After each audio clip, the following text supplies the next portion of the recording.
7000 ايه؟ ده ايه النهارده؟ ده انا لو قعدت من هنا للسنه الجايه استنت على بابا وماما مش هيتوفر معايا اكتر من 2000 ونص 3. 7000 ايه بس؟ ما انا عارفه. الله، طب لما انت عارفه بتورطيني في ام 7000 دي ليه؟ لا انا اكيد ام 2 ونص 3 دي في منطقه اي كلام. لا مش ركز معايا. ما انا مركز يا روح اهو. لعلمك بقى الهرم فيه مناطق كده. لا انا هسكن هنا في المعادي. لا معادي ايه؟ خلاص يبقى نسكن جنب الترعه في المعادي. لا طبعا لا. لا ايه؟ ما انا ما اقدرش اخد الشقه اللي نفسك فيها دي يا حبيبتي. بصي يا حبيبتي، احنا ناخد دلوقتي شقه على قدنا، وان شاء الله انا اوعدك ان انا اغيرها لما اقدر. اوعدك يا وهبه. خلي بالك ان الاسعار كل مدى بتزيد، يعني هتبقى اغلى واغلى، واذا ما كناش قادرين ناخد الشقه اللي احنا عايزينها دلوقتي يبقى مش هنقدر نلاقيها بعد كده. يا حبيبتي انا مش عايز بس. طب يا بيه. شكرا يا سيدي شكرا. انا مش عايز الامور، يعني عايزنا لما نيجي نتكلم في حاجه ما تحتديش كده عشان. اتفضلي. سرقه رسمي. ايه؟ فنجانين قهوه ب 18 قرش. انا مش عارف الاسعار ولعت، محدش عارف بكره هنعيش ازاي والله. شفت؟ اديك قلتها بعضمه لسانك، محدش عارف ايه اللي هيحصل بكره، يبقى اخد النهارده اللي ما اضمنوش بكره. ايوه بس انا ما اقدرش على ام 7000 دي يا حبيبتي. يا حبيبي مالكش دعوه انت، بابا اللي هيدفع. بابا ايه اللي يدفع؟ لا لا لا يا وهبه، انا ما اقبلش الكلام ده ابدا. وهبه ارجوكي ما تحرجنيش ارجوكي. هحرجك في ايه بس يا حب الله؟ اولا الفلوس انا اللي هاخدها. اوكي انت اللي هتاخديها، بس الفلوس دي مش هتبقى عايده عليا برضو في الاخر؟ مالكش دعوه انت، دي علاقتي انا بابويا. لا يا وهبه ما اقدرش اقبل كده يا وهبه، ارجوكي ما تحرجنيش ارجوكي. احرجك في ايه بس يا حب الله؟ ابويا اللي هيديني الفلوس، وبعدين هو عنده كام بنت يا اخي؟ لا يا وهبه لا، شكلي هيبقى وحش يا وهبه. انا ما اقبلش حاجه من حد يا وهبه. بطل انت بس القلق اللي انت فيه ده، وربنا يسهل ونشوف الشقه الاول. عشان تعرف بس اني بحبك وموافق على الجوازه، اديني بساعدكم اهو. ربنا يا سيدي يخلي لك ملاك العمارات اصحابك. دول اصحاب العماره دول اصحابي جدا، ما يفضليش طلب على فكره، ما بيدوش شقق لاي حد، الشقق كلها عندهم تمليك، وافقوا بس ياخدوا خلوه عشان خاطري. شكرا يا سامي. ده شكر على واجب، احنا اخواته، دي حاجات بسيطه، بس في شرط صغير كده معلش، يعني لازم تحضروا فلوسكم بسرعه عشان نمضي العقد، والشقه هتتكتب باسم وهب.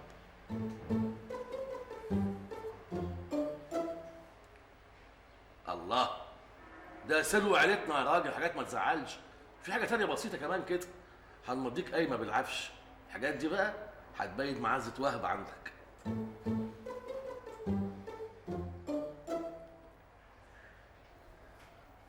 ماشي يا واحد. تعجبني اهو كده بقى، انا بدات اقدرك. يلا. صالح بيه موجود؟ ايوه موجود، اتفضل. شكرا. اتفضل هسحبهولك. اتفضل. اتفضل اتفضل. تشرب ايه حضرتك؟ لو سمحتي قهوه مظبوط. حاضر. بقول لك ايه لو سمحتي، هو حب موجود؟ لا، حب راح هو وهبه يتفرجوا على الشقه. الشقه اللي قال لهم عليها سامي؟ هو سامي حكالك؟ لا، الشقه دي جايه عن طريق انا. معرفش سامي بيتضايق ليه وعنده احساس بالظلم، فقلت له خلاص قولي الشقه دي جايه من عندك عشان يهدى شويه. غريبه. بس على فكره بقى يا انسه، الشقه هتعجبهم جدا جدا. ربنا يسهل. طب مش هتشدي حيلك انت كمان عشان ادور لك على شقه؟ مش لما يجي ابن الحلال الاول؟ يعني هي المشكله في ابن الحلال؟ ايوه طبعا. ايوه طيب شكله ايه ابن الحلال ده؟ يعني ايه؟ يعني المواصفات اللي تتمنيها في فارس الاحلام. يكون راجل بجد. ايوه انا عارف انه راجل طويل قصير عريض. لا كل الكلام ده مش مهم. طب ممكن اسالك سؤال؟ ارجو يعني ان ما تعتبريش انه تطفل مني. طبعا اتفضل اسال. يعني في حد في حياتك؟ لا ابدا ابدا خالص. لا طبعا يعني. بابا بابا يا بابا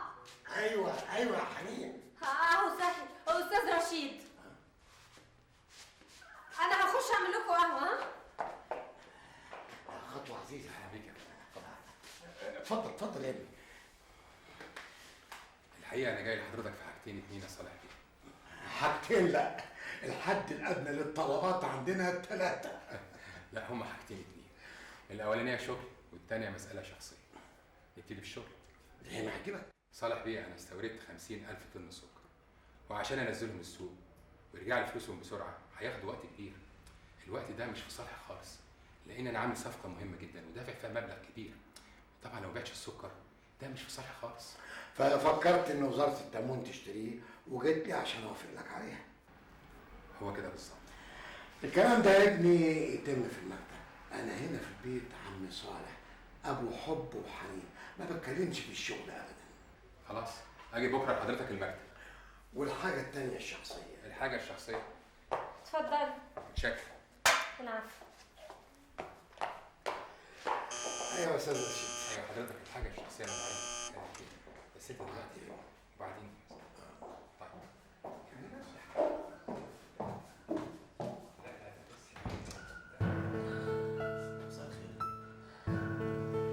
مين يا حنين؟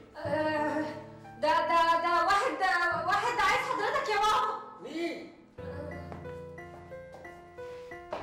فاروق حسن.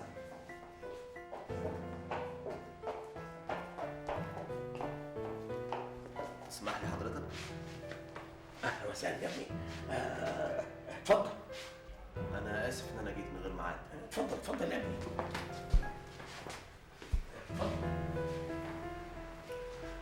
أعرفكم بنفسي، فاروق حسن، بشتغل في تجارة العربيات، الحمد لله ماشي كويس. أبويا حسن هلال بيشتغل مدير عام في وزارة العمل، ساكنين في العجوزة، وليا أخت متجوزة ضابط شرطة كبير، وأخ بيشتغل دكتور في كندا. باختصار يا عمي أنا جاي أطلب منك إيد الأنسة حنين.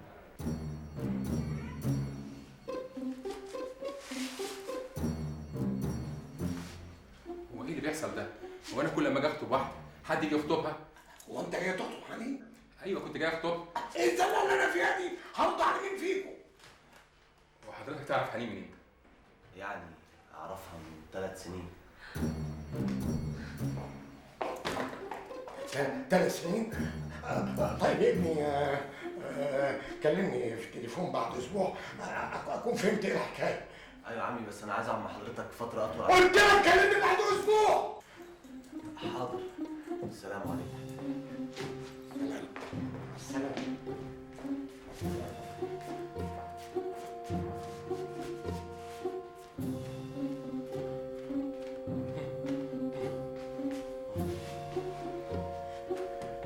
طب انا هاجي بكره لحضرتك الساعه كام؟ الساعه 11. اوكي. انا بقول لك ايه، استنى احسن غريمك يقابلك على السلم يضربك ولا حاجه. لا حضرتك ما تخافش. سلام. مع السلامه.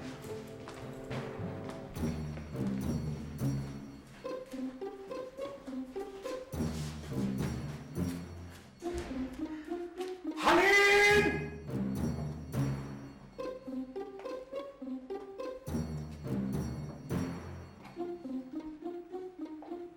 وطي راسك ليه يا بنت؟ انطقي. انا اسفه يا بابا. اسفه دي ما تنفعش في موقف زي ده. اسفه دي تقوليها لما تكسري كوبايه. عمالي غراميات في الجامعه؟ في ايه بس يا صالح؟ اهدى شويه يا حبيبي. ما الولد جالك لحد عندك وتقدم لك، يعني غرضه شريف، وبعدين حب. كان بيحب وهب امه في الكليه، ليه ما عملتش كده؟ حب راجل محترم ومؤدب. وليه افترضت ان الولد ده مش محترم؟ اسكت انت خالص. رد انت عليا يا بنت. رد عليا انطقي. اقول ايه بس يا بابا؟ تعرفيه من امتى؟ من 3 سنين. 3 سنين؟ 3 سنين وانت مستغفلانه؟ قلت لامك؟ طبعا. قالت لي. كدابه يا عربيه. كدابه نايمه على ودانك. ما تعرفيش بنتك بتعمل ايه، ما انتش ملاحظاها. ده بقى الفرق بينك وبين وهبه. قالت لامها من اول يوم عرفت في حب. اسفه يا حبيبي، انا غلطانه، حقك عليا. بس يعني عايزه اقول لك ان انت قلت للولد انه يكلمك اكلمك في التليفون بعد اسبوع، يا ريت تحاول تقابله وتشوفه، واذا كان كويس جوزه لها. على جثتي، على جثتي انها تتجوزه، لو مفيش حد في الدنيا غيره مش هجوزه لها. يوه يا صالح بقى يا حبيبي، الزمن اختلف خلاص. الاولاد اليومين دول هم اللي بيختاروا بعض، مش زي ايامنا. الزمن بيتغير للأسوأ وخلاص، نسلم له ونقول احنا مالنا، البنت تحب وتجري على حل شعرها ونقول خلاص، العيال كلها بتعمل كده. خلاص يا بابا، خلاص انا على العموم مش عايزاه. انا قلت له ما يجيش، ده انا كمان اتصدمت لما شفته. ليه؟ بيرمي كتته عليكي؟ انا غيرت رايي خلاص. السبب؟ لانه سقط واترفد من الكليه ومش عايز يكمل تعليمه، فقررت ان انا اقطع علاقتي بيه. هو ده اللي انا بقول عليه. عملت علاقه لوحدك وفشلت لانك اسأت الاختيار. عشان كده انا بزعق. ليه؟ لانك عيله صغيره ما تعرفيش تختاري، عقلك لسه صغير، ما عندكيش اي تجارب. دلوقتي انت حزينه ومجروحه وندمانه، والفشل ده هيفضل محفور في قلبك وعقلك طول حياتك، والتجربه دي هتأثر في تفكيرك سنين طويله. عشان كده ما ينفعش ابدا ان البنت تحب من وراء اهلها. فتحتي قلبك الصغير الساذج بكلمتين حلوين اثروا على عقلك، وادي النتيجه: فشل وكسرة قلب وحزن وألم.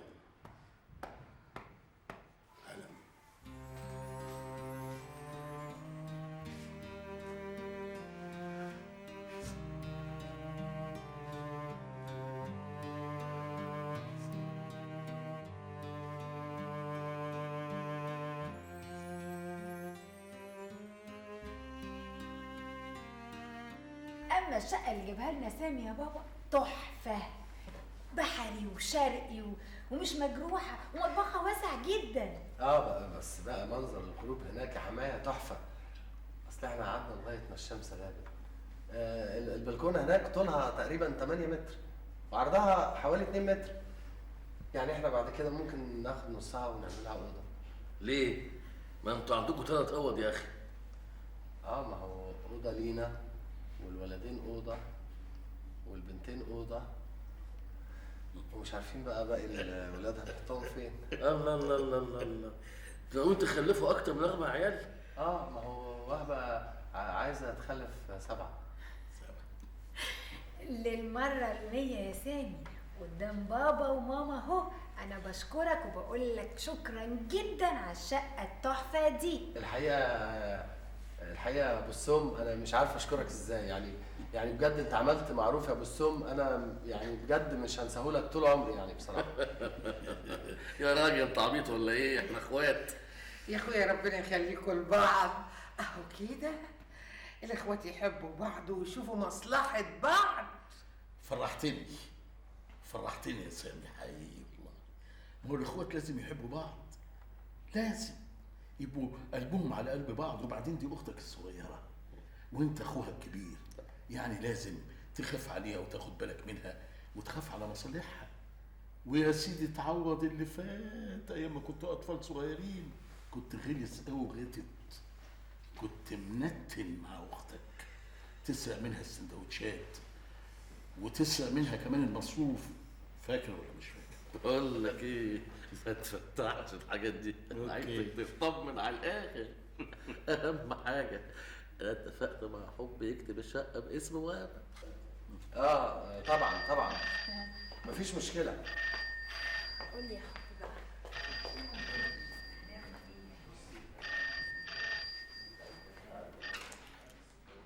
بقى. الو، اهلا يا حربيه. يا حبيبتي، شافوها وجايين مبسوطين قوي قوي قوي. ربنا يجعلها ادم سعد عليهم يا رب.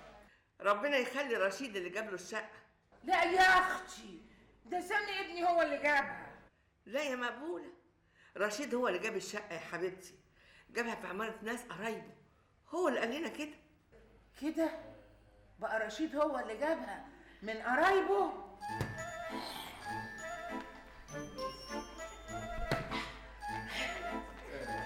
سمعتوا؟ رشيد هو اللي جاب الشقة من قرايبه.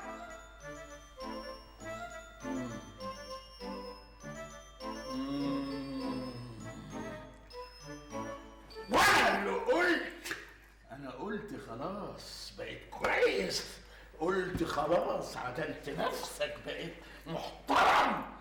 دخلتني شركة ب50,000 جنيه بالإكراه وجبت لأختك شقة. أعمل فيك إيه؟ أعمل فيك إيه؟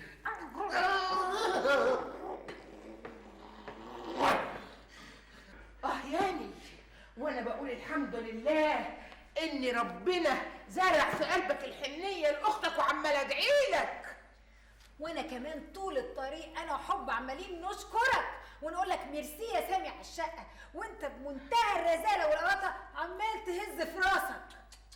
خلاص يا جماعه، مش معقول كلكم عليه، اللي بيلطش له واللي بيعضه، يعني مش معقول كده، مش كلنا عليه، ما يصحش. انت اي نعم فهمتنا ان اصحاب الشقه قرايب مدام بهيره مراتك، انما مش مشكله. واي نعم فهمتنا ان انت بينك وبينهم مصلحه وان هم ما يقدروش يستغنوا عنك، انما مش مشكله. واي نعم فهمتنا ان انت ماسكهم من ايديهم اللي بتوجعهم وان هم بسوا ايدك ورجلك عشان نمضي عقد الشقه، انما مش مشكله.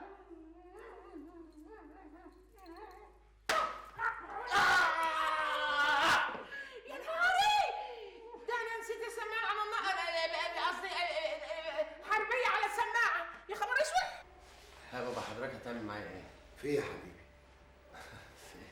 في الشقه طبعا يا بابا. انا هديك 2000 جنيه. 2000 يا بابا ما ينفعوش طبعا. انت متصور معايا اكتر من كده؟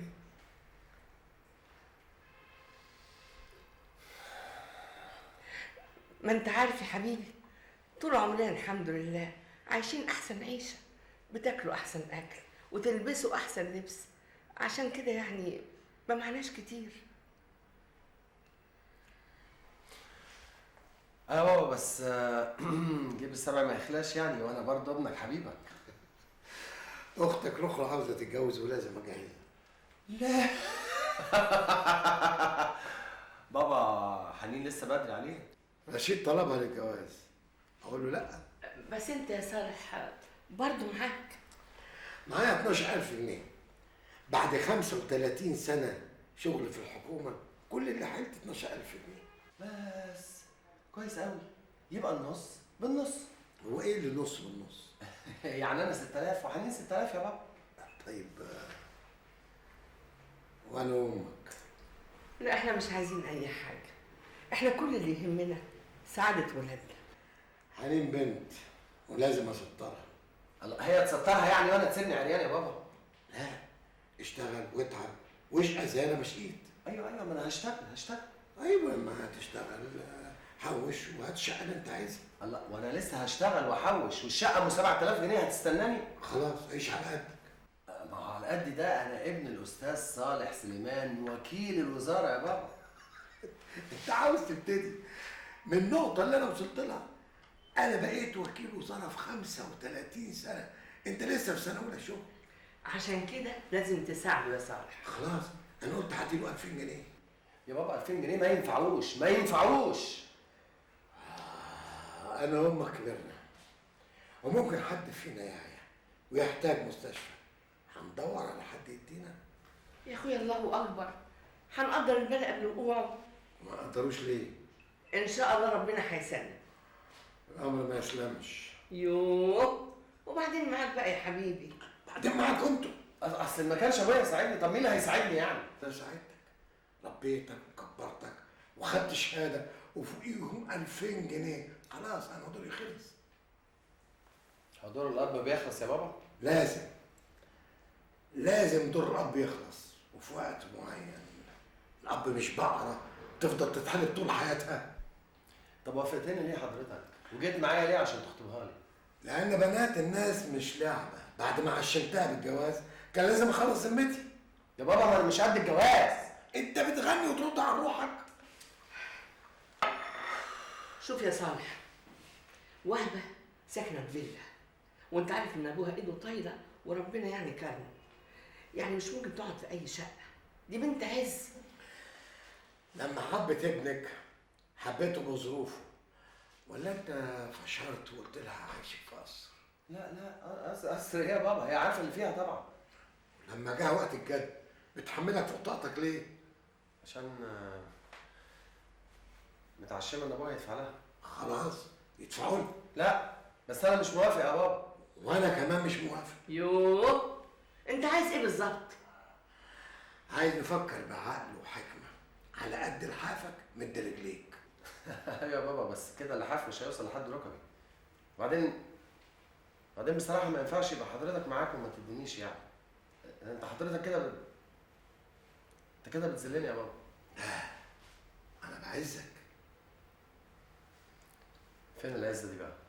لما اهلها يدفعوا ثمن الشقه البت هتتمنعن عليهم، وفي يوم من الايام هتقول لك اهلي هم اللي دفعوا ثمن الشقه. انت عشان كده مش عايزهم يدفعوا؟ يبقى الانسه وهبه تعيش معاك في الشقه اللي انت تقدر تجيبها. مش هتوافق يا بابا. خلاص دور على واحده تانية تقدر تعيش معاك على قد ظروفك. ايه اللي بتقوله ده يا صالح؟ معقوله؟ بعد ما قعدنا مع الناس واتفقنا؟ اسمه نصيب. واخر كلمه هقولها في الموضوع ده، البنت وهبه دي قويه وجامده، موقفها مع السمسار خوفني منها، هتتعبك قوي يا ابني. اسمع كلامي، انا عارف انك انت مش هتسمع كلامي وبكره تندم. تصبح على خير.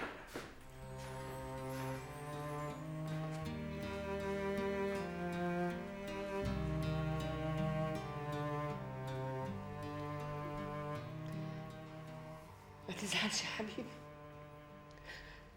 ان شاء الله ربنا هيفرجها. حنين بتتمنظر بفاروق. ايوه يعني بتعوض النقص اللي فيه بالفلوس. انت ناسي ان هو ما كملش الجامعه؟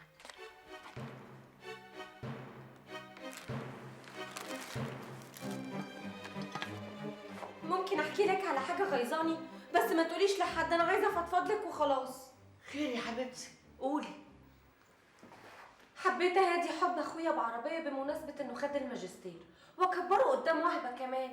احنا مش ناسيين ان هي اللي جابت الشقه بفلوس ابوها، فقلت اهل حبي يساعدوه عشان ما تفضلش تتمنظر عليه. برافو عليكي يا حبيبتي، خصوصا ان اسمها وهبه دي شايفه نفسها. انا كنت بحبها الاول، بس ابتدى يطلع منها حركات كده خلتني قفلت من ناحيتها، وكل شويه تنكد على اخوكي. المهم رحت انا وفاروق واخدين معانا العربيه، عربيه تجنن وب 2200 جنيه، وقلنا له الف مبروك يا حب. الله الله عليكي، حركه حلوه قوي قوي منك. بس فاروق يعني ما اعترضش. فاروق ما يقدرش يرفض لي طلب. ما انا عارفه يا حبيبتي، ده بيحبك اكتر من عينيه، بس يعني المبلغ الكبير ده يدفعه لاخوكي، ده يعني يثبت ان هو ولد اصيل وابن اصول. مش ده اللي انتوا كلكم كنتوا رافضينه ومعترضين عليه؟ قلتوا لي ما كملش تعليم وما كملش الجامعه. اديني بثبت لكم انه طلع راجل واصيل وشهم كمان، وكل اللي عمله يثبت كده، ده غير اللي عمله مع سامي كمان. هو عمل ايه مع سامي؟ خليته يجيب له عربيه لقطه وباقل من ثمنها. غريبه، مقبوله ما قالتليش. كلميها كده جسي النبض، شوفي حكى لهم ولا لا. المهم احنا كنا بنقول ايه؟ كنا بنقول ان فاروق طلع اصيل ومن اصول. المهم رحنا انا وفاروق وادينا العربيه لحب ووهبه. مش بقى تشكرنا، لا، ضربت بوز بنت ابو طحه. يو، ضربت بوز ليه؟ ما انا عرفت بعد كده. المهم انت ايه رايك في اللي حكيتهولك ده مبدئيا؟ تشكره الف شكر. شوفي بقى رد فعلها كان ايه. قالت ان فاروق ما عندوش زباين، مش لاقي بيع، ولزق لها العربيه دي بالتقسيط عشان يمشي شغله. معقوله هي قالت كده؟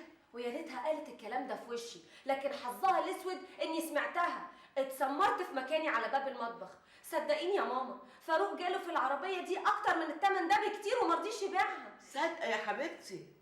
ولما لقت بقى ان حب فرحان ان اخته جابت له العربيه وكبرته، غارت، اتغاظت. ازاي حد تاني غيرها يبقى ليه الفضل عليه؟ عشان في يوم من الايام لما لما تيجي تقول له ابويا جاب الشقه ما يقولهاش اختي جابت العربيه. اصلها بنت صفراويه وغلاويه وضربش وكلامها ناشف ومخها بقى متركب غلط. انا مش مستنيه حد يديني حاجه، اختي مش حد يا ورا. وانا مش عايزه جمايل يا اخي. مش مستنيه حد يبقى له فضل عليا. الوحيد اللي ممكن اقبل منه حاجه زي دي هو باباك، اي حد تاني لا. خلاص اروح ارجع لهم العربيه.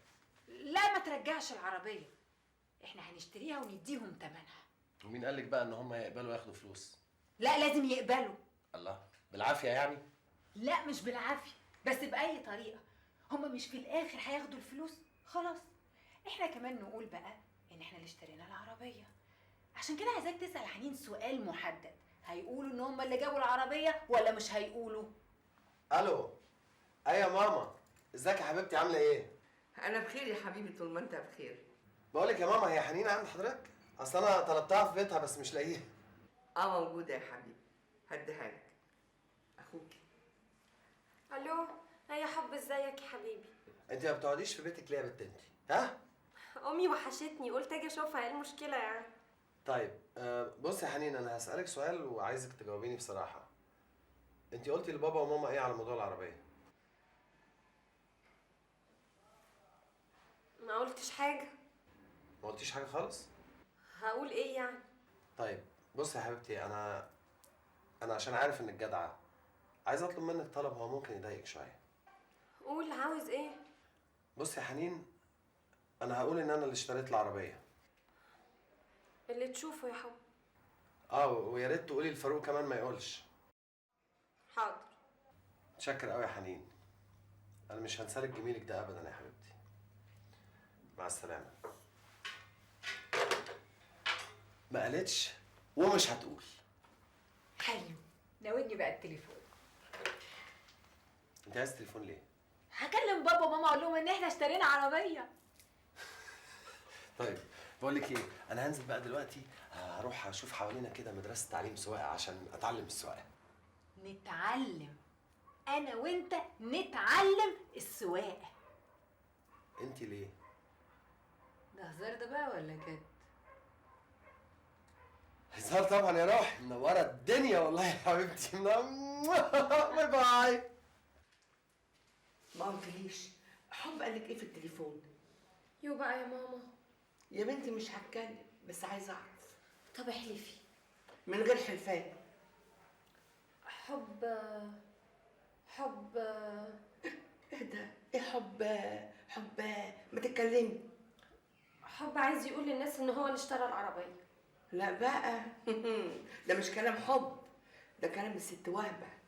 ده تفكيرها هي، عايزه تقول لكل الناس ان هي اللي شاريه العربيه. هي ازاي؟ ما هو كل الناس عارفه انها ما بتشتغلش، يبقى اكيد حب هو اللي بيدفع. لا يا حبيبتي، بس هي دايره تقول لكل الناس ان حب مبذر وبيرمي فلوسه، ولو وقفتها هي جنبه ما كانش عمل اي حاجه ابدا. طيب ما هو مش وحش برضه. ايوه يا حبيبتي مش وحش، بس هي ما تصغرش اخوكي عشان تكبر هي. بس وهبه بتحبه جدا. انا عارفه انها بتحبه قوي قوي، بس بتحب اكتر انها تثبت ان هي الاهم.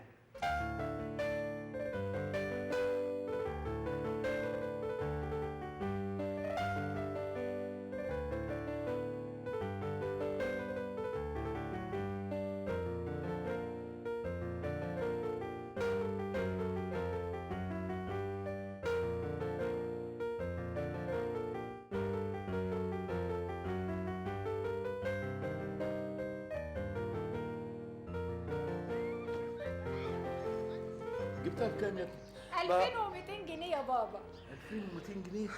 ما شاء الله، 2200 مبروك عليكم. هي بالتقسيط؟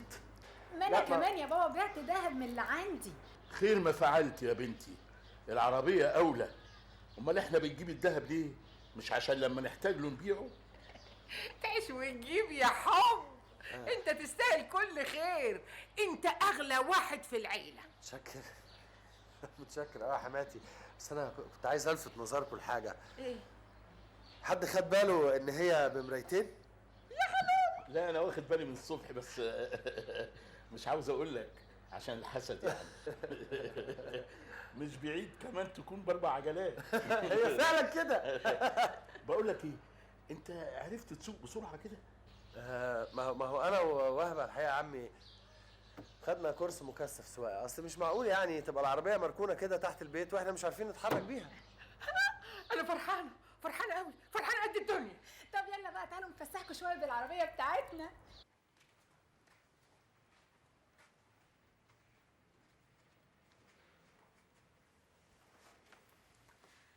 مش هتعلمني السواقة يا حبيبي؟ نعم. مش هتعلمني السواقة يا حبيبي؟ وهعلمك السواقه ليه؟ عشان اسوق العربية. انهي عربيه؟ العربية الجديدة اللي انت جبتها يا سامي. هو انا جبت العربيه دي عشان انت تسوقيها؟ امال جبتها عشان ايه؟ العربيه دي علشاني انا، ما حدش هيركبها غيري انا. طب ما انا مراتك يا سامي. مش فاكر. مش فاكر؟ خلاص اشتري لي عربية جديدة اسوقها انا لوحدي. واشتريك عربيه بأمارة ايه يا اختي؟ بأمارة ان انا مراتك ولا مش فاكر برضو؟ ومن حقي عليك انك تدلعني. طب ما انا عمال اطلع فيك عمال على بطال، رايح جاي عمال اقول لك يا بطه يا قطه. هو ده اخرك في الدلع؟ ما انت كمان ما تطلبيش طلبات مبالغ فيها. انت ايديك عليا، البسك اشربك ااكلك اعالجك لو عييتي، لكن اجيب لك عربيه ده كلام فاضي. كفايه انا بقول لك يا بطه ويا قطه. ده حب الموظف الغلبان لما جاب عربية بيعلم مراته السواقة عليها معاه. حب ده راجل اهبل. انا متضايق من نفسي قوي. انا متضايق من نفسي قوي. ما اتعودتش على كده وانا عمال اكذب وافشر على الناس. وانت يا كدابه بقى انت ساعدتيني وبعت ذهبي. انا بعت ذهبي عشان العربيه. كدابه. طب ما هو ده اللي هيحصل فعلا. بس لسه ما حصلش. انا عايزه افهم انت ليه زعلان من وقفتي جنبك؟ انا زعلان من وقفتك؟ انا مش عارف اخرة الظلم ده ايه والله. انا اللي بظلمك ولا انت اللي بتظلمني؟ انا اللي عايزه اعرف انت ليه مصر تصغرني؟ ليه عايز تكبر لوحدك يا اخي؟ ليه مش عايزني اقف جنبك؟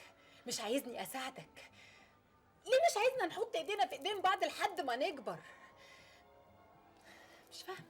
مش فاهمه انت مصر انك تلغيني من حياتك، مصر تبين ان انا ماليش اي دور في حياتك، انا مش مهمه ليه في حياتك؟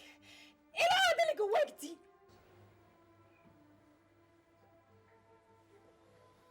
مش مهمة ايه؟ مش مهمة ايه؟ والله ما في حد والله ما في حد جواه عقد الا انت. انا اللي جوايا عقد ولا انت؟ انا اللي كنت هسيبك ليله دخلتي وامشي قال ايه عشان فرشت الشقه على مزاجي، اتصرفت وفرشت بيتي. انتوا متخانقين مع بعض؟ واو، الدنيا ما تستاهلش حاجه. اكيد اتحسدتوا طبعا، ما انتوا جايبين حاجات كتير قوي ورا بعض، غساله فول اوتوماتيك والفيديو والتليفون والعربيه، اكيد العتب عليكم. انا هرد على التليفون.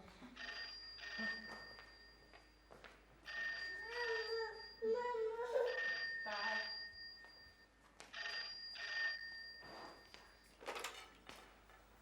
الو، اهلا يا حربيه، سلام ورحمه الله وبركاته. انا قلقانه قوي على حب ووهبه. اصل كلمتهم في التليفون محدش رد عليا، وخايفه عليهم قوي عشان جداد على السواقه. هما ما مروش عليكي؟ هم هنا هيتغدوا معانا. صحيح، الحمد لله، بالهنا والشفا. تعرفي يا مقبوله، انا بحمد ربنا ان ربنا كرمني بولاد بيحبوا بعض. تصوري ان حنين بنتي اشترت لاخوها العربيه من فلوسها واديتها له هديه؟ دي وهبه بتقول ان هم اللي اشتروها. يا خبر، هي قالت لك كده؟ الظاهر اني عكيت. طب من فضلك يا مقبوله ما تقولهاش اني قلت لك كده، اوكي؟ مع السلامه.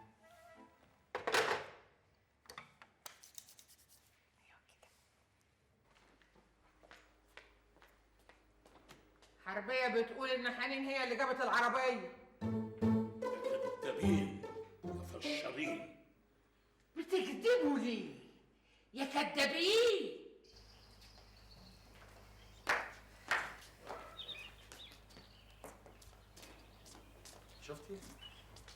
شفتي اخرة الكذب؟ شفتي شكلنا كان وحش قد ايه قدام ابوكي وامك؟ بس كانت على طرف لساني ان انا اقول لهم الهانم هي السبب، وانا اللي مشيت وراها، انا اللي غلطان طبعا، ما انا بمشي وراها زي الاهطل كده. كمان هتطلع ان انا اللي غلطانه؟ لا بقى، اللي غلطانه هي اختك، لانها قالت لنا مش هتجيب سيره لحد ان هي اللي جايبه لنا العربيه دي وفهمتنا انها هديه. انا ما اعرفش هي عملت كده ليه، ممكن انت تساليها. بس انا عارفه بقى هي عملت كده ليه يا حب، عشان تحرجنا. نفسها تفضحنا، ما انا عارفاها. اصل انت مش فاهم، هي نفسها تتمنظر بفاروق ده اللي ما كملش تعليمه، عايزه تعمله بني ادم، بس ما تعملوش بقى بني ادم على حسابنا احنا. لكن ازاي ما تقدرش الهانم تسكت وتكملها على خير؟ فضلت تحكي للعيله وعيله العيله ان هم اللي جابوا لنا العربيه دي هديه. شوف انت برضو سايبه اصل الموضوع وبتدوري على الفرع. ده بقى اسمه شغل لبط اللي انت بتعمليه ده، عارفه ليه؟ لان احنا لو كنا قلنا من الاول ما كانش حصل اللي حصل دوت، انما انا طبعا زي الاهطل ماشي وراكي دايما دايما ودايما بندم انا. لا يا حب، انا بقى اللي يمشي ورايا عمره ما يندم. شوف برضو لسه بتقاوحي، ما في شغل لبط، لسه بتقاوحي، ما هو قدامك. بص بقى، عشان اللبط بتاع عيلتكوا ده العربيه دي لازم ترجع. هي ايه اللي ترجع؟ العربيه هترجع، وهترجع لحنين يا حب. ترجع ازاي؟ هترجع كده يا حب. مش هترجع يا وهبه. ما هو عشان انتوا عيله لبط، العربيه هترجع يا حب. لم الدور يا وهبه، بصي لم الدور عشان انا بقيت هنا خلاص. لم الدور يا وهبه من فضلك. زي لما لميتش الدور هتعمل ايه يا حب؟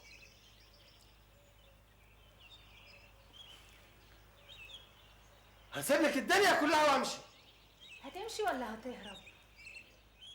اهرب ده ايه يا وهبه؟ انا ما بهربش يا وهبه، انا ما بهربش، انا بمشي عشان ما تضيعش في زمارة رقبتك يا وهبه، ما تضيعش في زمارة رقبتك. انا بعصر الشر يا وهبه، فهمتي؟ عشان كده انا بمشي. لا انت بتهرب يا حب.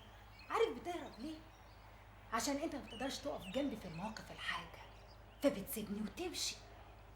لا لا، ده مجلد خالص. انت هتفهمي امتى؟ هتفهمي امتى بقى؟ مين العيله اللبط دي؟ يا رامي!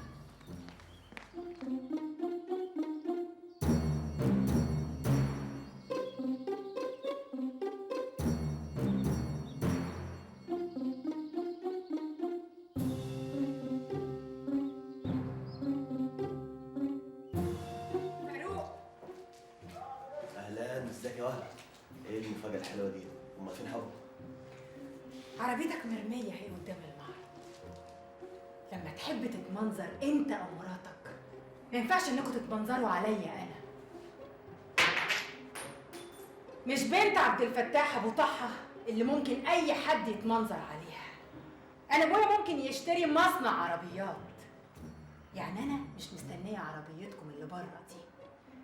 قول لمراتك عيب قوي، عيب انها لما توعد بحاجه ما تنفذهاش. وانت كمان المفروض انك راجل وصاحب معرض عربيات، يعني تاجر في السوق، ما تمشيش ورا كلام مراتك. لازم لما توعد بحاجه تنفذها انت كمان.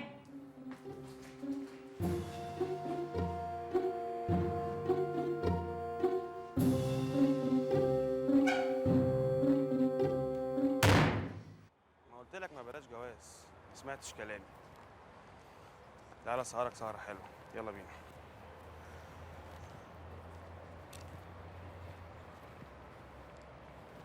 انا قلقان على حب قوي يا عبده. ليه يا حبيبي؟ ده زي الفل. جاب تليفون وفيديو وغسالة اوتوماتيك وعربية في شهرين. خايف الواد يكون مد ايده كده ولا كده. الله، انت ما تعرفش موضوع العربية دي؟ ايه موضوع العربية؟ ده حنين اللي جابتها مش حب. تقصد ان جابتها عن طريق جوزها؟ حنين هي اللي دفعت ثمنها، جايباها هديه لاخوها، كانوا مخبيين. اقول لك ايه، ما تقولش. مراتك هي اللي قالت مقبوله مراتي. والله دي حاجه حلوه، حاجه تفرح ان الاخوات يعملوا لبعض كده. عندك حق، عرفت تربي يا صالح. الا انا مش زيك ابدا.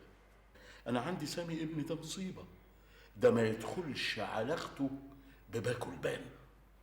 انا لو كلمته في التليفون صدفه وقلت له انت جاي جيب لي عيش، يقول لي ابعت لي الفلوس، ولو ما بعتش الفلوس اول ما يدخل عليا بالعيش يقول لي سلم واستلم.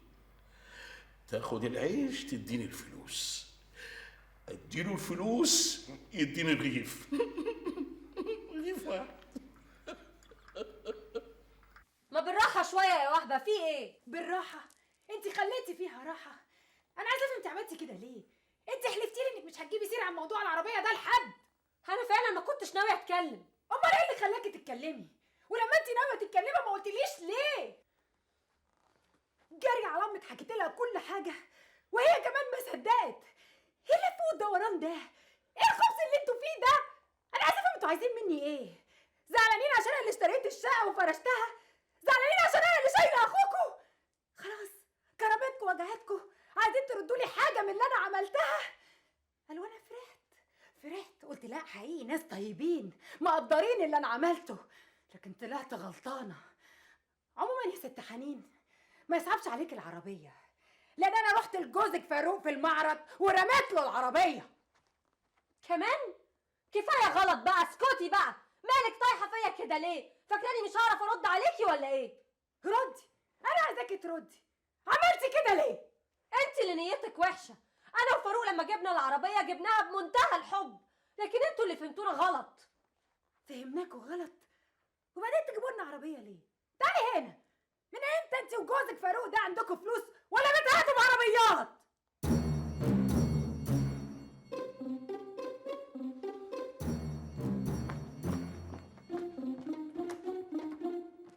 اللي انا شايفه دلوقتي ان انتوا اللي غلطانين، ان انتوا اللي وصلتوها لكده، انتوا اللي نرفزتوها.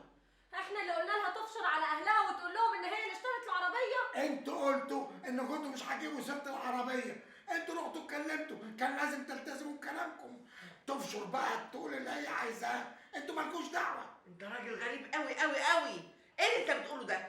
اللي بقوله ده هو عين العقل. الموضوع ده يتقفل، اقسم بالله لو اتفتح تاني مش هيحصل كويس. هتعمل ايه بقى ان شاء الله؟ هكسر دماغكم. اوعي تعلي حسك تاني، فاهمه؟ انت اللي ابتديت. انت اصلك مش عارف حاجه ولا فاهم اي حاجه. اخلصي. بابا انا يا صالح؟ انا بتقولي اخلصي؟ طيب يا صالح مش هقعد في البيت ده ولا دقيقه واحده. ماما حربيه منورانا النهارده، انا مش مصدق نفسي. ده انت ما عملتهاش من ساعه ما اتجوزنا. ازيك يا حبيبي، عامل ايه؟ ايه ده يا فاروق؟ ده حمام محشي، انا وصيت عليه مخصوص عشان خاطر ماما حربيه. تسلم ما جايبك يا حبيبي، بس انا الحقيقه ما اقدرش اكل الحمام المحشي من غير صالح، اصله بيحبه قوي، وبعدين الحمام بالليل تقيل. لا خفيف يا ماما، وبعدين ما تخافيش، الراجل اللي فاروق بيجيب منه الحمام حلو قوي قوي. انا عملت حساب عم صالح، هو ما جاش معاكم ليه؟ هو اصله تعبان شويه وقال اريح. لا تعبان ايه؟ الف سلامه عليه. انا عارف النهارده هنسهر سوا، انا هكلمه. لا بلاش. بلاش ليه؟ هو في زعل ولا حاجه؟ لا ابدا مفيش، بس مفيش داعي يعني تشغل بالك. طب لو تسمحي لي حضرتك يعني ان انا اتدخل لو ما تزعليش يعني. ما انت كده في الموضوع، وهنخبي ليه بس يا ماما؟ ما وهبه راحت له رمت له العربيه في وشه. ايه ده؟ هو خلاف حضرتك مع عم صالح بسبب العربيه؟ ده موضوع العربيه وسع قوي قوي. ايه ده؟ هو ايه اللي حصل؟ انا مش فاهم حاجه.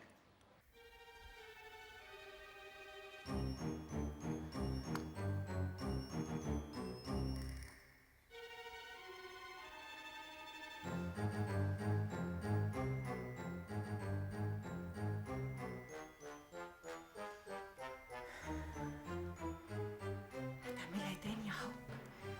هتعملها تاني؟ هتبات عند امك؟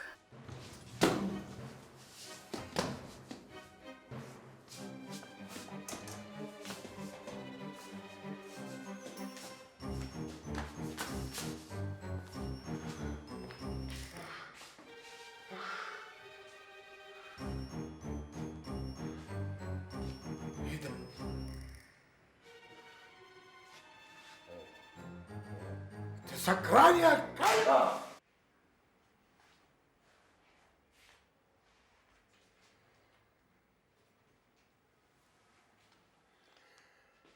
ايه اللي عملته امبارح ده؟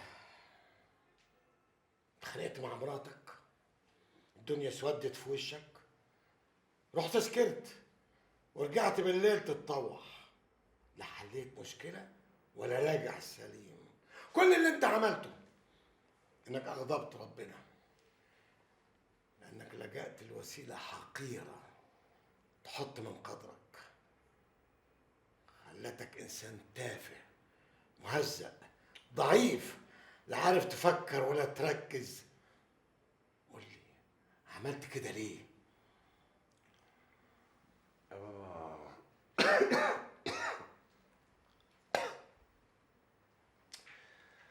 انا مش قادر احل المشاكل اللي بيني وبين وهبه.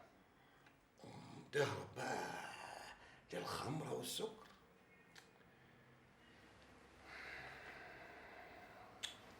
انا ما عنديش بديل تاني يا بابا. انا قلت لك على البديل. اللي هو ايه بقى؟ انك تتصالح مع عيوبها، تبص لمميزاتها وما تبصش لعيوبها. العيوب اللي في مراتك عيوب في التكوين، في العجينة. كل انسان منا عنده عيوب، يا عيوب في التكوين يا عيوب مكتسبة. العيوب اللي في مراتك عيوب في التكوين، من الصعب انك انت تغيرها. اما العيوب المكتسبة فبتكون نتيجة ظروف بيمر بيها الانسان في حياته، فبيتعلم حاجات وبيكتسب اشياء، ودي من السهل تغييرها. اما العيوب اللي في التكوين من الصعب انها تتغير، ومن الهبل والعبط انك تعتقد انك انت ممكن تغيرها. من العقل والحكمة انك تتغاضى عن العيوب دي، ومش بس تتغاضى عنها، لا تحبها كمان. احبها ازاي يا بابا؟ ايوه لازم تحبها، لانها مراتك وخلفت منك، وانت لازق فيها وهي لازقه فيك لحد ما تموتوا. لازم تقبل بقدرك وتعيش حياتك وتحبها عشان تقدر تعيش مرتاح.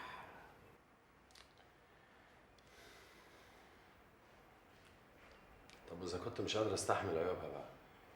انا عارف ان الحكايه مش سهله، مش مجرد بقول لك الكلام ده هتقتنع بيه وتنزل تطبقه، طبعا لا. طب يبقى ايه بقى يا بابا؟ الحكايه عايزه تدريب وتمرين. كل حاجه في الدنيا عايزه تدريب وتمرين. ربنا سبحانه وتعالى قال: والكاظمين الغيظ والعافين عن الناس. ما دام ربنا قال اكظم غيظك واعفو، يبقى احنا نقدر ما نغضبش، لان ربنا سبحانه وتعالى ما يطلبش حاجه احنا ما نقدرش عليها. لو قدرنا نغفر ونتعايش مع ظروفنا، الحياه هتبقى جميله وحلوه، بس الناس مش قادره تفهم.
الو الو،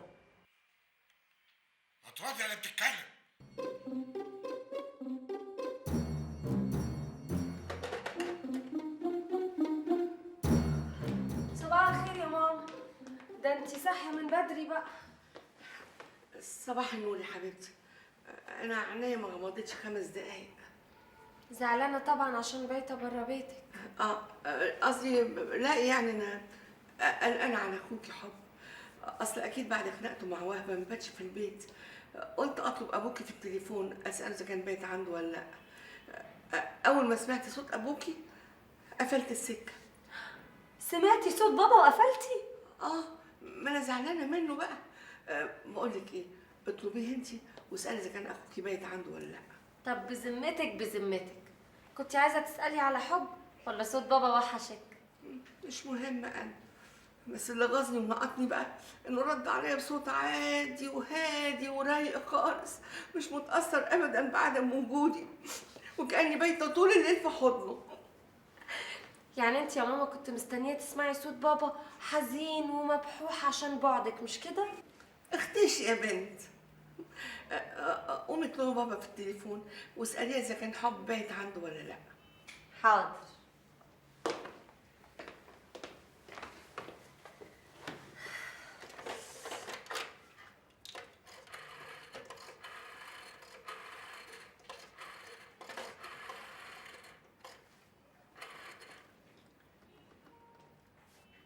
صباح الخير يا بابا. صباح الخير يا حنين. هو حب بات عند حضرتك؟ ايوه، نزل بدري وراح الشغل. هو كده بس؟ وكان متضايق بس انا هديته. طيب هو هيرجع على حضرتك؟ لا، هو هيروح على بيته. فاروق نزل؟ لسه. طيب خلينا اكلمه. في الحمام. طيب لما يطلع يبقى يكلمني. حضرتك عايزه في حاجه؟ انا عاوز اتكلم معاه. حاضر. طيب مفيش حاجه تانية عايز تسأل عليها؟ امك ازيها؟ خد معاك اهي يا بابا اهي.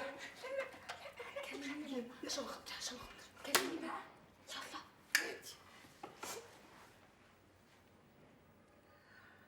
الو.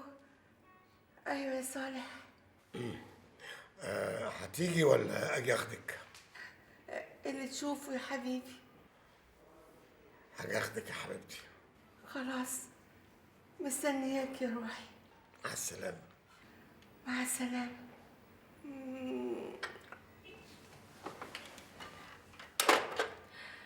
قال انا على حب قال. انت سمعتيني غلط، انا كنت بقول اني قلقانه على حبي انا. صباح الخير. صباح النور يا حبيبي. فاروق بابا سأل عليك وعايزك تكلمه. هكلمه لما اوصل المعرض، اصل في واحد مستنيني مش عايز اتاخر عليه. هتتغدي معانا ماما حربيه؟ لا تتغدى معانا مين يا سيدي، ما خلاص بابا جاي ياخدها. امسكي فيه يتغدى معانا. السلام عليكم. وعليكم السلام. حنين، لما صالح يجي البس له ايه؟ عليك يا الله، كسفتيني. اهلا يا فندم، الحمد لله على السلامه.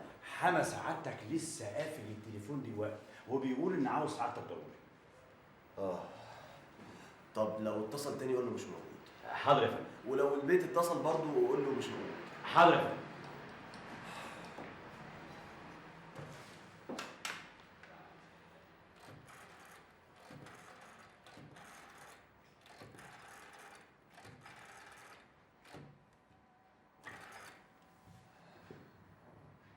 الو، اديني سلمان بيه وحياتك. سلمان بيه، ازاي حضرتك؟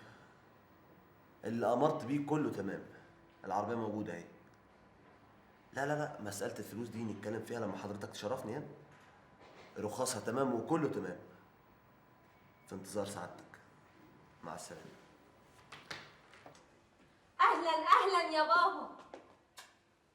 صباح الخير. اتفضل يا حبيبي، صباح النور. لازم تتخانقوا يعني انت وماما عشان تيجي تزورني؟ انا على كده بقى هتمنى ان انتوا تتخانقوا كل يوم. خير. صباح الخير يا حبيبي. اهلا يا صالح. جرى ايه يا حبيبي؟ جرى ايه اللي جرالك؟ كل ما اكلمك تعلي صوتك عليا؟ وانت كمان ايه اللي جرالك؟ ها؟ اي حد يعترض على رايك تروح مزعق له؟ انا جاي افهمك يا روحي. انا بقى مش عايزه افهم. يا ماما احنا عايزين نحل الموضوع ده ونحل المشكله، نعمل ايه بقى؟ اسال الحكيم ابن لقمان. الحل في الظروف دي حاجه واحده بس. ايه هي يا بابا؟ ان اللي غلط يا روحي يعترف بغلطه والحقوا عليه. اللي غلط بقى. طب خلاص انا مستعده اروح لوهبه واعتذر لها، بس بشرط هي كمان تروح لفاروق وتعتذر له على اللي عملته معاه. انت بقى لو رحت لها واعتذرت لها هي هتكلم فاروق وتعتذر لها. خلاص انا هعمل كده. تعملي كده وتكلمي فاروق يودي لهم العربيه، وان ما قدرتيش تقنعيه انا هقنعه. يا حبيبتي مالك؟ خلاص كلكم اعتذرتوا لبعض، طب وانا مين هيعتذر لي؟ ازيك يا حنين؟ ازيك يا وهبه؟ ايه الواد الحلو ده؟ ايه رامي الجميل ده؟ يلا شدي حيلك وهاتلنا واحد نلعب بيه. ان شاء الله. اتفضلي.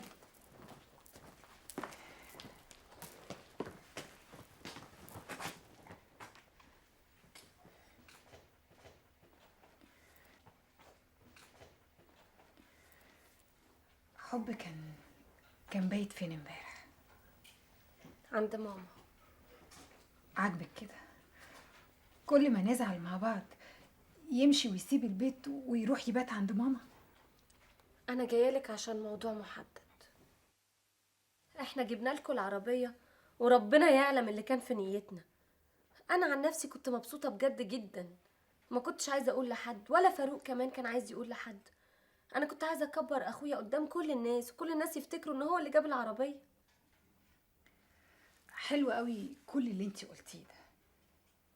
ايه اللي خلاكي اتغيرتي؟ ليه تروحي تقولي لماما حربيه؟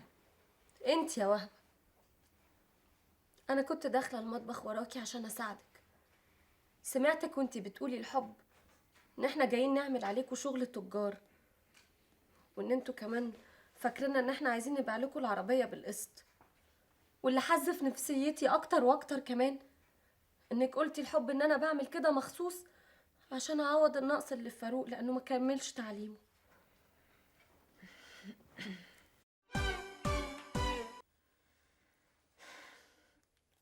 خلاص يا حنين، انا هروح لغايه فاروق واعتذر له لو كان ده يريحك. كفايه بالتليفون. طب اطلبهولي. حاضر.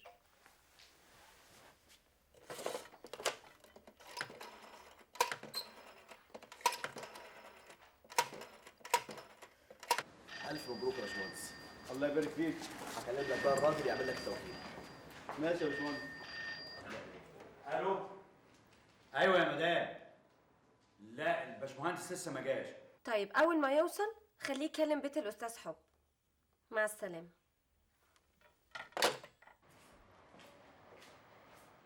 اهلا اهلا يا عم. ايه يا ابني كلمتك اكتر من مره ما لقيتك. اتفضل. معلش يا عمي لسه واصل دلوقتي حالا. تشرب ايه؟ قهوه؟ عندك بن محمد؟ وعلى الريحه كمان. اشرب على الريحه. يا شاذلي. ايوه يا فروبيه. واحد بن على الريحه للحاج. تؤمر يا فندم. صلي على سيدنا رسول الله عليه الف صلاه وسلام. شوف بقى يا ابني، احنا اهل وبيننا صله رحم، ومهما يحصل بينا لازم نعديه. وعلى رأي المثل مصارين البطن بتتخانق، وفي الاخر مش هنقدر نبعد عن بعض. ومش عايزين نخش بقى في تفاصيل قال وقلنا. انا عاوزك تكون اكبر من اللي حصل من وهبه. شوف يا عمي، وهبه دي زي اختي تمام. يعني لو شالت من الارض وحطت على دماغي انا مش هزعل. بعدين ما جيت حضرتك دي عندي بالدنيا كلها. انا اعتبرت الموضوع خلاص منتهي، وبعدين انا لا بزعل ولا بشيل. كتر خيرك يا ابني، انا عارف انك عاقل. متشكر يا عمي، امرني. عاوزين نرجع العربيه لحب وهبه. سبحان الله، رب ضارة نافعة. العربية طلعت جايبة شاسيه. يعني ايه؟ يعني معيوبة. الشاسيه اللي ماسك العربية من أولها لآخرها طلع مكسور. احنا اكتشفنا العيب ده لما العربية رجعت لنا تاني. يا خبر. طب وبعدين؟ ولا قبلينا. يومين 3 ويكون عندنا عربيه اجدع منها واحنا هنغلب. وهتنسى يا فاروق يا ابني. دي ماما. حلوة طبعا يا حنين، بتستأذنيني؟ مش هنتكلم في اي حاجه ها؟ لا طبعا، دي امي. اهلا اهلا. اهلا. ازيك يا ماما؟ اهلا اهلا يا ماما، نورتي البيت. ده نورك يا حبيبتي. اتفضلي.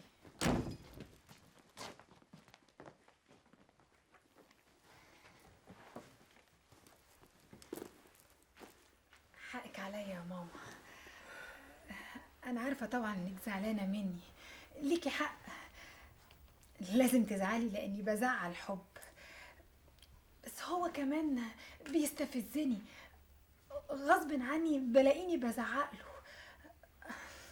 اصل انا عندي مشكله لما بنفعل لازم ازعق، لو ما زعقتش بحس اني هموت. يا عيني يا اختي، طب ما تتعالجي. اتعالج من ايه؟ يعني اكيد اللي عندك ده مرض عصبي. انا مجنونه ولا ايه؟ ليه يا حبيبتي؟ هما كل اللي بيروحوا للدكاتره النفسيين مجانين؟ طب انا كان ليا صاحبه كده زيك، صوتها عالي وضربشع وكلامها اعمى وبتحدف الكلام كده زي الزلط، وديناها للدكتور عالجها يا حبيبتي، اتهدت ومبقتش تزعق خالص.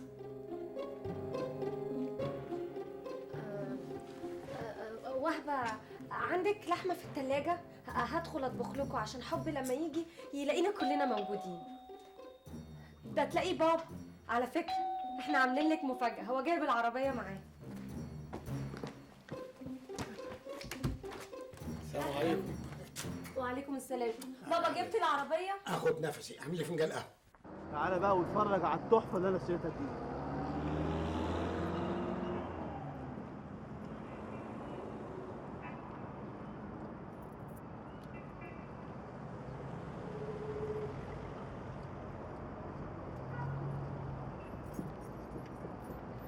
انت جبت العربيه دي منين؟ من معرض في المانيا. صاحب المعرض اسمه فاروق. انت تعرفه ولا ايه؟ اعرفه ايه؟ ده جوز اختي. ده لك بكام؟ 2400. اتفرج عليها من جوه بقى احسن، شوف. عارفها. عارفها؟ عارفها منين؟ كانت عند فاروق في الصاله وانا شفتها عنده. حلوه؟ لا يكون غشني فيها ولا حاجه. لا ما تقلقش، هو مش غشاش، ده غريب. طمنتني. امال انت فين عربيتك؟ بعتها، عربيتي بعتها. اتاكدي بقى من فاروق اذا كان قال لي اللي اشتراها انها معيوبه ولا لا. حاضر، هبقى اساله. لا مش هبقى، التليفون اهو، اتفضلي يا حنين يلا. الله، ومالك مهتم كده؟ لو كنت زعلان على العربيه، فاروق وعد قال كلها يومين 3 ويجيب لك عربيه احسن منها. يا ماما مش دي الفكره، الفكره ان اللي اشتراها ده صاحبي. صاحبك مين؟ في البنك يعني، زميلي. يا محاسن الصدف. شكله ما قالوش ان هي جايبه شاسيه. وبعدين دي امانه يا حنين، دي امانه، انا ما ارضاش ان فاروق يبقى غشاش.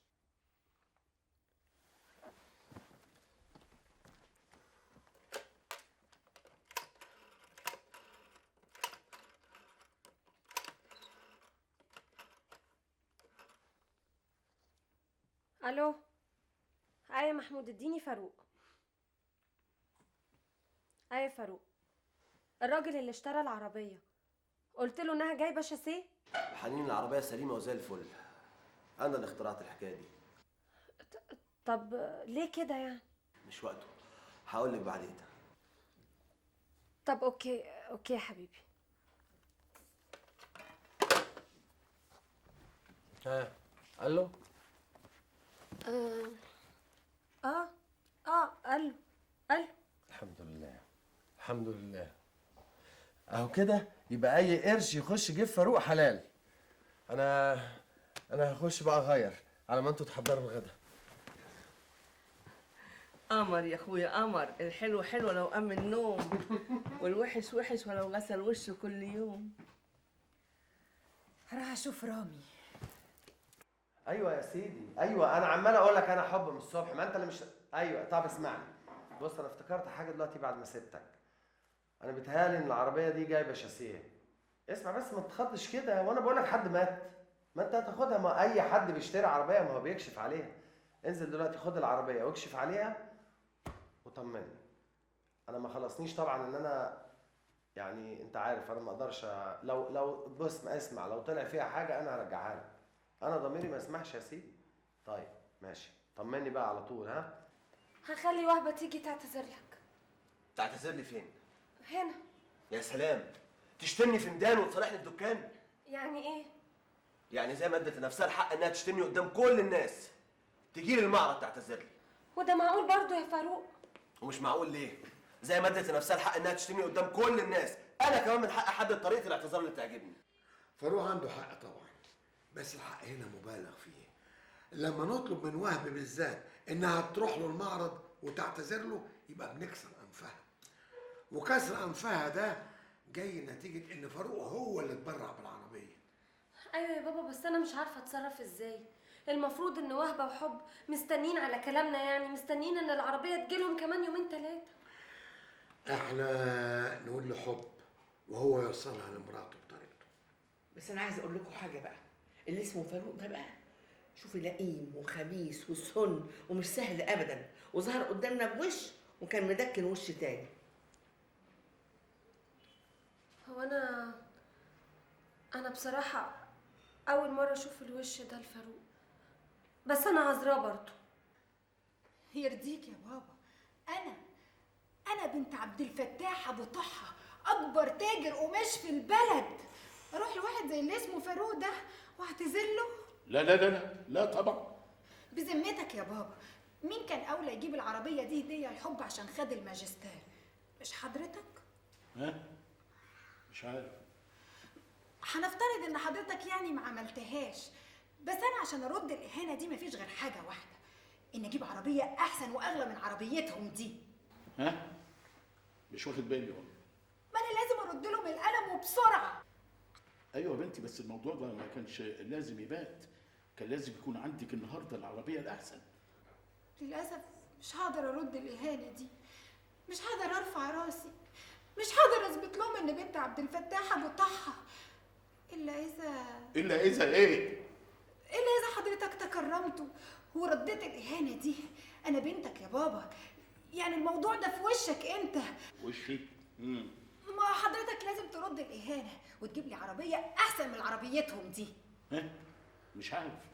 لا يا بابا لازم تعرف، انا لازم اروح لهم بالعربيه الجديده وازمر لهم من تحت البيت ويبصوا عليا من شبابيك بيوتهم. يعني انت عشان تزمري ادفع دم بقلبي انا؟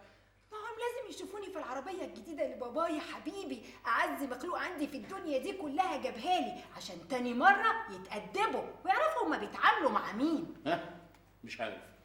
حضرتك تعرف حد من اصحابك او معارفك يعني بيبيع عربيات؟ بيبيع عربيات؟ ايوه. استني جيبي الاجنده دي. اجنده؟ ايوه الاجنده الحمراء دي هاتيها. حمراء؟ يا بنت هاتي الاجنده، مالك؟ عايزه تزمري مش كده؟ هخليكي تزمري الصبح. احمد وشهاده فوزي. ايوه فوزي شارع السد، هو فوزي بتاع عربيات. لحظه واحده. 145 لحظه واحده.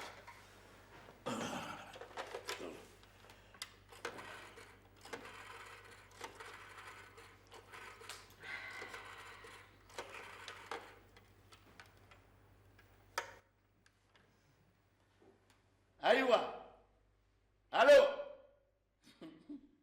الو ايوه فوزي. ايوه استاذ فوزي، انا عبد الفتاح ابو طحه. ايه ابو طحه يا اخي؟ نسيتني اوامك. يا راجل ابو طحه اللي عديت عليك مره وقلت لك انا ابو طحه. ازيك يا استاذ فوزي؟ ازاي الصحه؟ السوق عامل ايه؟ ايوه استاذ فوزي، عامل ايه السوق؟ السوق حلو؟ ما شاء الله ما شاء الله يا استاذ فوزي. بقول لك ايه يا استاذ فوزي، انا عايز عربيه على ضمانتك كده تكون حلوه، عربيه وجيهه يعني، فيها نزاهه كده، يعني في حدود 3000 جنيه. عايزها امتى؟ انت بتقول لي عايزها امتى؟ من دلوقتي تجيبها. ايوه يا استاذ فوزي، انا في انتظارك. ايوه يا استاذ فوزي، في انتظارك. نعم؟ بتقول ايه؟ انت مش فوزي؟ خليل؟ اسمه خليل؟ والله انا خليل فوزي، الاتنين واحد. اوكي انا في انتظارك يا استاذ خليل، يا استاذ فوزي السابق. مع السلامه، مع الف سلامه. العربيه هيجروها ويجيبوها دلوقتي. ربنا يخليك ليا يا بابايا يا حبيبي. يا بنت الايه، عرفت تاكل دماغ ابوها.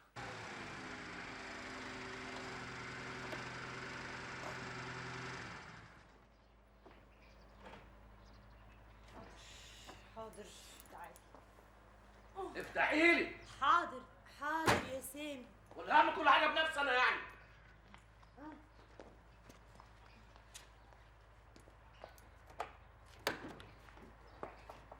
خد الباب بالراحه. يلا. مفيش شكرا. مفيش.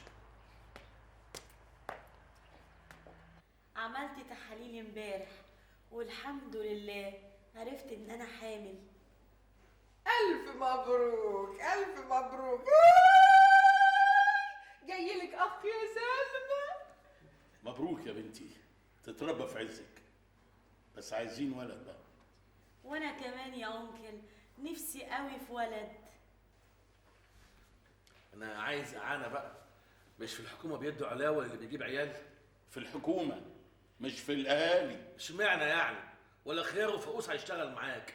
ما انت هتجيب لي وهب عربيه ب 3000 جنيه. يا راجل شوف حد يدي لك لتر دم. ليه؟ الدم قليل عندي ولا ايه؟ ده معدوم. لو عندك دم صحيح كنت ترفع راس اختك فوق قدام اهل جوزها وتجيب لها عربيه. انت اب تعمل كده، لكن انا لسه بكون نفسي. كون نفسك؟ ده انت على قلبك كده الفلوس. يا سلام، مش للدرجه دي يعني. مش للدرجه دي ليه؟ ما كونتش المليون؟ مليون؟ مش فاكر. مش فاكر ها؟ ما كونش المليون يا بهيره؟ انا بتسالني انا يا انكل؟ بتسالني انا عنده ايه وما عندوش ايه؟ ده انا ما اعرفش بيشتغل في ايه ولا بيعمل ايه. ده انا لو شغاله عنده يا انكل هعرف بيشتغل ايه وبيعمل ايه. مش شريكة حياته، ده بيرجع لي في نصاص الليالي اقول له يا سامي بتشتغل ايه؟ راسه 1000 جزمه. مش هقولك بشتغل في ايه، بيعصبني يا انكل. انا منهاره، انا فقدت اعصابي. زوجه ما تعرفش جوزها بيشتغل ايه، ده بيديني بالقطاره بالمليم. انا منكسره، انا لا شيء، انا محطوطه على الهامش، انا على طرف الحفره. يا ريتني ما كنت سالتك. معلش. الست مننا لما تبقى غلبانه ومكسوره الجناح بتبقى ملطشه للغير. لكن هنعمل ايه يا بهيره؟ حظنا كده. لازم نبقى في كنف رجاله يبيعوا الخيار ويشحتوه. انت ناقصك حاجه؟ ناقصني؟ ده انا طلبت منك غساله فول اوتوماتيك لحد دلوقتي ما جبتهاليش. حرام عليك، ارحمني من الشطف والعصر. ايديا ما بقتش زي زمان. كفايه الغلب اللي انا شفته في حياتي معاك. ولا علشان وهبه تروح يا حبيبي كده تروح مديلها 3000 جنيه علشان دست لك على عرق الفشخره اللي عندك. وانا مراتك اللي صاينه لك بيتك وولادك، ما عبرتنيش بحاجه. وشفت الغلب معاك وانت واخدني صغيره وحلوه وبيضه ومربربه. عمرها ما كانت حلوه ولا بيضه ولا مربربه. ايه رايك؟ على كل حال انا هنزل السوق اجيب لك الغساله الفول اوتوماتيك علشان تعرفي انك عايشه في نعيم. عايشه في نعيم. ابويا ده اللي قاعد قدامك ده المليونير التاجر الكبير اللي اغنى مني مليون مره ما عندوش في بيته غساله فول اوتوماتيك. انت يا دوبك طلبتيها، كانت تاني يوم في بيتك يا جحده. ايه ده؟ انت ايه اللي جايبك البنك يا حبيبتي؟ ايه رايك بس في المفاجاه دي؟ مفاجأة ايه؟ اهي بص هنا اهو اهو اهو. ايه ده؟ عربية مين دي؟ العربيه دي بتاعتنا يا حبيبي. حنين ها؟ لا طبعا. امال مين؟ حبيبتك وهبه. لا طب ازاي يا وهب؟ انا بقى قعدت قاعده مع بابا، عصرته فيها جامد قوي، خليته يطلع فلوسها. والله انا مش فاهم يا وهبه، انا مش فاهم انت ليه مصره على ان انت تقلليني؟ انا مش فاهم يا حبيبي. مش معقول بقى الكلام الغريب والتخيلات الفظيعه اللي في دماغك دي على طول. طب ممكن تقولي لي التصور والتفسير الحقيقيين اللي انت عملتيه ده؟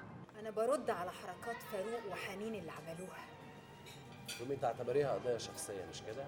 اعتبرتيها قضيه حياتك الشخصيه، فتبقى النتيجه ان انت تصغريني مش كده؟ صغرك في ايه بس؟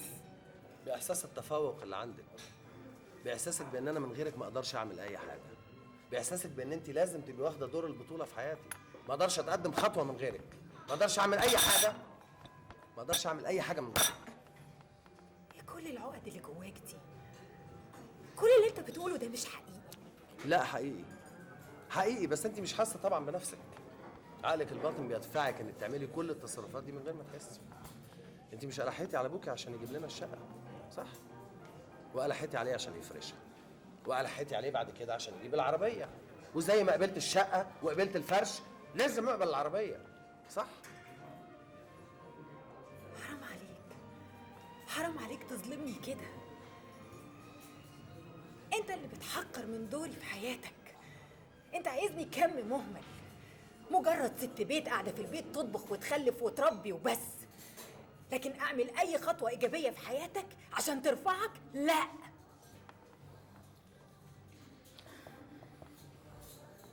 العربيه دي باسم مين؟ باسمي.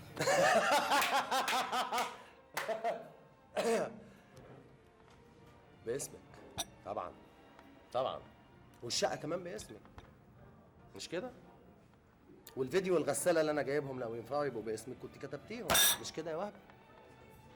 بسيطه يا حب، انا هنقل لك ملكيه العربيه باسمك. مش عايز، انا مش عايز، انا مش عايز. انت مش فاهمه، مش دي القضيه، مش دي القضيه. القضيه حاجه تانية. القضيه ان انت عايزه تكتبيني انا شخصيا باسمك. انا مش قادره افهم ايه المنطق الغريب اللي انت بتتكلم بيه ده. فيك ايه متغير؟ ايه اللي مخليك كده؟ فهمني، انا مش قادره افهم. انا يا مدام اللي عايز افهم، انا اللي عايز افهم. انا مفيش حاجه فيها متغيره، كل الحكايه ان انا عايز افهم مش انا مش فاهم انا كمان. عايز تفهم ايه يا اخويا؟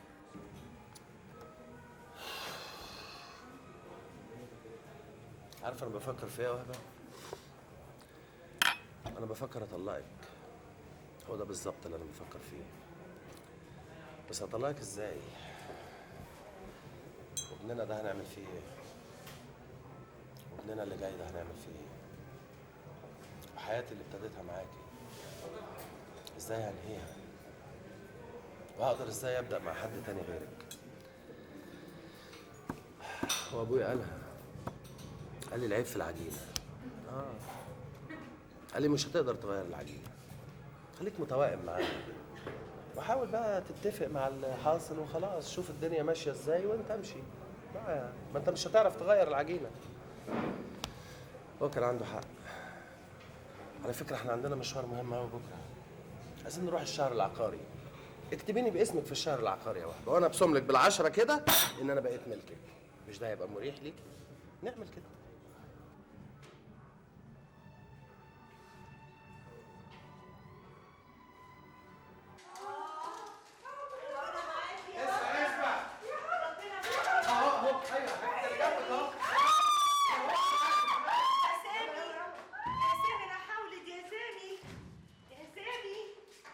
انا مش هولد، خرجوني. يا سامي قول لي انت لو جبت ولد هتسميه ايه؟ راجل. عشان يبقى حرف ريح زي رامي يعني. لا مش عشان كده، عشان وهبه عايزه كده. ولو بنت هتسميها ايه؟ قالت رباب. ولدين. كل واحد فينا ولدين؟ لا كل واحد منكم ولد واحد بس. الف مبروك. الف مبروك الف مبروك، عقبال الولاد. عقبال الولاد.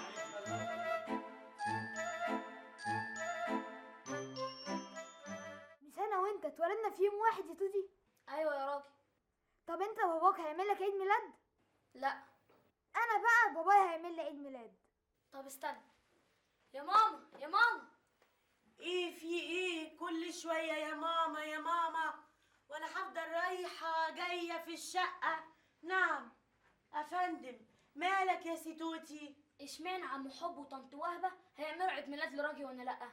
جاتك البلا خضتني. بقى جايبني على ملا وشي عشان كده؟ ما هو كل سنه راجي يعمل عيد ميلاد وانا لا، مع ان بابا اغنى من عم حب. مش مسألة غنى وفقر، مسألة غلاسة غتاتة من أبوك. مين معاك على السماعة؟ راجي. طب هات السماعة وسع كده. ألو، ازيك يا حبيبي؟ اهلا يا طنط بهيرة. كل سنة وانت طيب. اديني ماما. ثواني. ماما تعالي كلمي طنط بهيرة.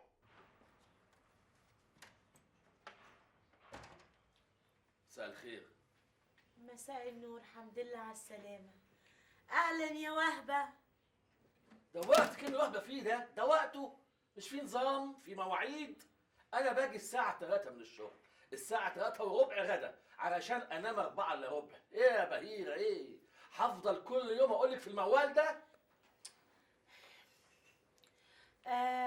طيب يا وهبة هكلمك بعدين، اصل سامي بيزعقلي ويعصبني. ده لسه حالا بتكلم معاها ما كملتش كلمة على بعضها، وبعدين راجي هو اللي طالب، يعني مش محسوبة علينا محسوبة عليهم. وراجي يتصل دلوقتي ليه؟ كان بيقول لي توتي كل سنة وانت طيب. وده وقته ده؟ الولد من ذوقه بيقول له كل سنة وانت طيب، نعمل ايه؟ نقتله؟ تقفلي السكة في وشه. أي حد يتصل بينا الساعة دي تقفلوا السكة في وشه، ما تردوش أصلا. دول ناس عايشين في فوضى وهرجلة، لكن إحنا عايشين في نظام. قومي حضري السفرة يلا. حاضر.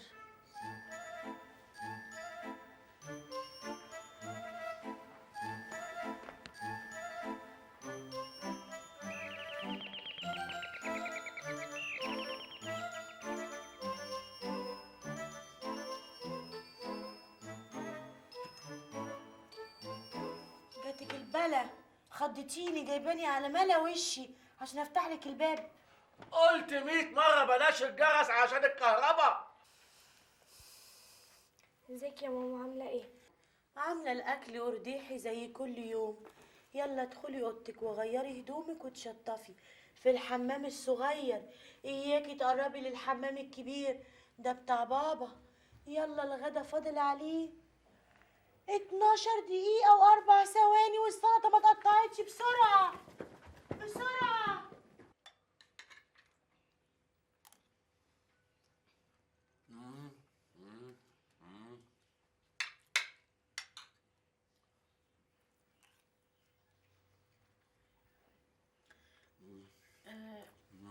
توتي بيرجوك انك تعمل له عيد ميلاده.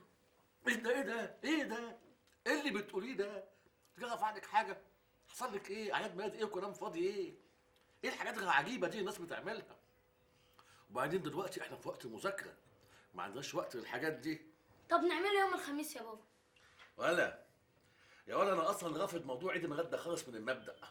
طب مع عم حب وطنط وهبه بيعملوا عيد ميلادات لاولادهم. احنا مالنا يالا؟ مالنا من الناس يالا؟ مالناش دعوه بحد.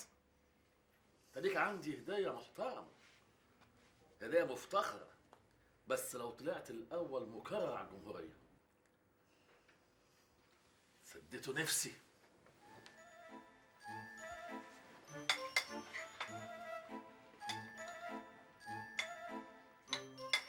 Happy Happy birthday to you. Happy birthday to you. Happy birthday to you راجي. Happy birthday to you. يلا حبيبي يلا. كل سنة وانت طيب يا حبيبي. أنا عيد ميلادي اللي هتم فيه 9 سنين الشهر الجاي، تعملوا لي عيد ميلاد بجد وأعزم فيه كل أصحابي؟ يا حبيبتي ما هو ثانية واحدة كده. تعالي يا ربابي حبيبتي تعالي.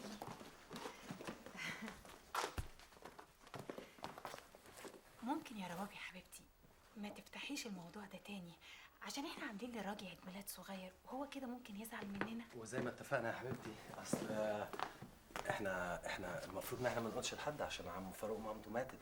مش معقول يعني مامته تبقى متوفيه لسه واحنا عمالين نهيص ونعمل عيد ميلاد وها. روحي يا ربابي حبيبتي العبي مع اصحابك واخواتك يلا.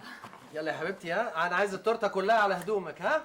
ممكن حضرتك تخلي بالك من كلامك؟ احنا دلوقتي عندنا عيال لمضة بيحاسبونا على كل كلمة بنقولها. لسه رامي بقى عنده 13 سنة واحنا خلفناه بعد ما اتجوزنا بسنة، يعني انا معتقل بقالي 14 سنة. وهتفضل في المعتقل يا حبيبي. رامي هيدخل الثانوي، يعني هيقعد 3 سنين وكمان 4 سنين جامعة ويتخرج ويقول لك بابا أنا عايزة أتجوز.